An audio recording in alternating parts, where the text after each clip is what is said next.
Hello, we're going to have a talk today about computer bugs, software bugs. In front of you there's a bug that's considered the first captured computer bug from September 1947 at Harvard University. It was a hardware bug and it caused glitches in software. That is the output of the program. What we're going to look at today is how to minimize bugs that we're responsible for, to write readable code through good functions.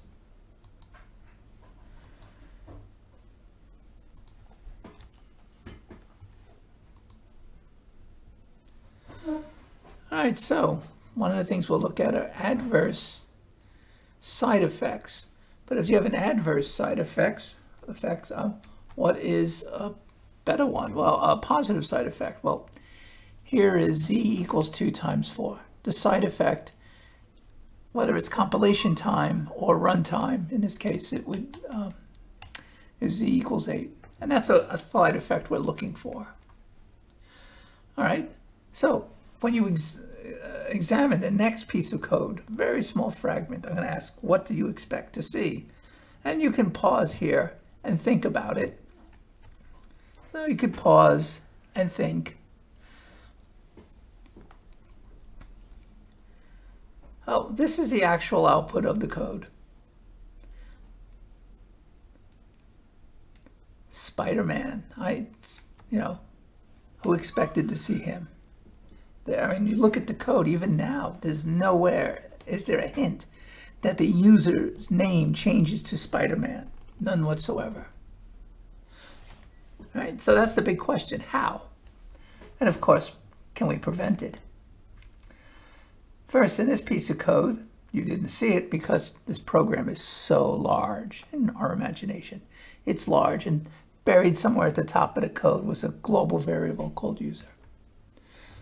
And inside the function times 2, somebody was doing some diagnostics programming, and they changed the username to Spider-Man for some reason and left it that way. So one of our lessons, avoid global variables in functions. Don't use them there. I mean, avoid them. I can't say don't. Global variables in general are dangerous. And whatever the function says it does, that's what it should do, nothing else. It shouldn't change something it's not designed to change. So this is it. Times 2. Nothing else goes in there. So now when we run the program, or shall I say look at it, we predict what the output will be, and that's what the output is. So this program is readable, and it makes sense. You don't even really have to be a computer programmer to figure this out. That's wonderful. Of course, we need more illustrations. The idea that if you, beginners in 101 course, global variables make your life so much easier. So here's an example. I want to write a function to multiply 2 numbers. So I'm going to use global variables. Why? Because I'm not really good at parameter passing. I just don't feel comfortable with it. But I do this. I'll encapsulate z. That's a good word. Z will be created in C++. It'll be created on the stack, and it will be allocated when mult is called and deallocated when you return from mult. So it exists and it comes in and out of existence, and no one else can see Z except mult. That's its limited scope, and its lifetime is the lifetime of the function mult. So we're trying to use it. We have a huge program, ... Lots of code. A equals 7, B equals 2, C out, mult, ... What's really happening here? In our mind, step 1, we have to remember always that A and B are used inside mult as well. I could use it someplace else. Now I'm making my life more complex. A and B are having multiple meanings. Now notice I blocked out mult because I really don't know what's in there. It's encapsulated. Anything inside these braces that you see, that's encapsulated. Okay, So, whoops. So here's a better rendition of the function. I get brave, and I use parameters. I call the first one A. It's just a parameter.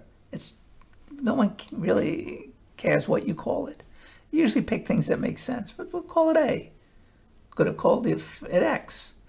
And the next parameter I'll call B. I have to give them a name so you can use them inside the function. So the first parameter A is multiplied by the second parameter called B, and we get Z. Now everything is encapsulated. A, B, and Z are now inside mult. What does that mean? Well, it means that we go in, we give it two numbers, and we go out with a number. And you can picture mult as a black box. And in that black box, we really don't know if it's built with little laser-carrying Lego creatures, and we don't know the first two parameters are called A and B. We have no idea what they're called, and we don't care. We give it two integers, the first one and the second one, and it gives me an answer, an integer out. So now when I use the code, I don't need A and B. I can use any variable I want. I can even say multiply 2, 7. It's a very light burden on the programmer. The name mult just means multiply. So our moral there is to encapsulate things. Make things into boxes where you just give it parameters and it gives you an answer. Yes, another one. This function f, I just called it function f. You can call it g or foo or goo or zoo, whatever. I'm not using any global variables, and everything is encapsulated.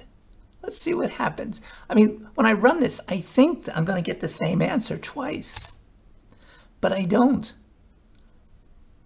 I get 5 and 6 for my output, but there are no global variables. Everything's encapsulated. How could this be?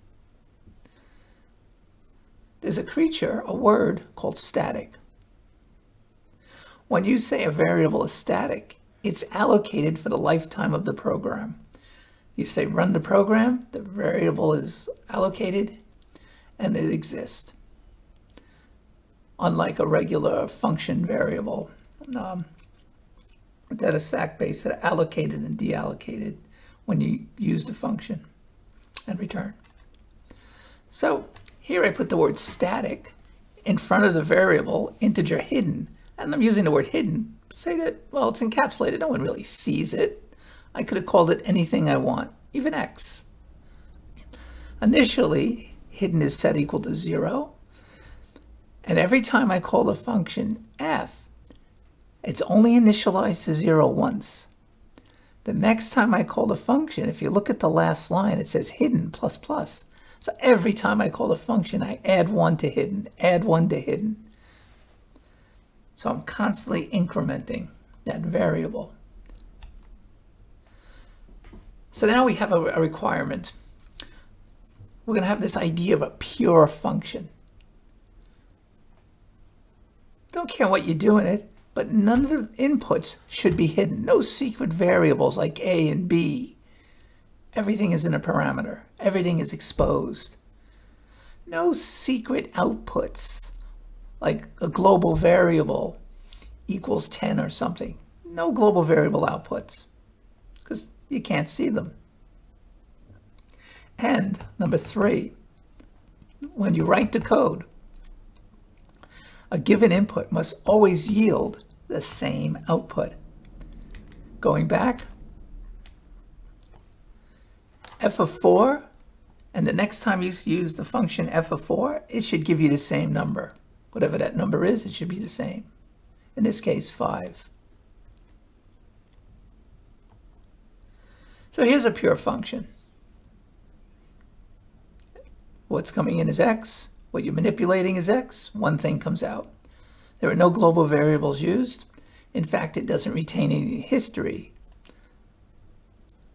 So if x is 1, 1 times 2 is 2. If x is 10, 10 times 2 is 20.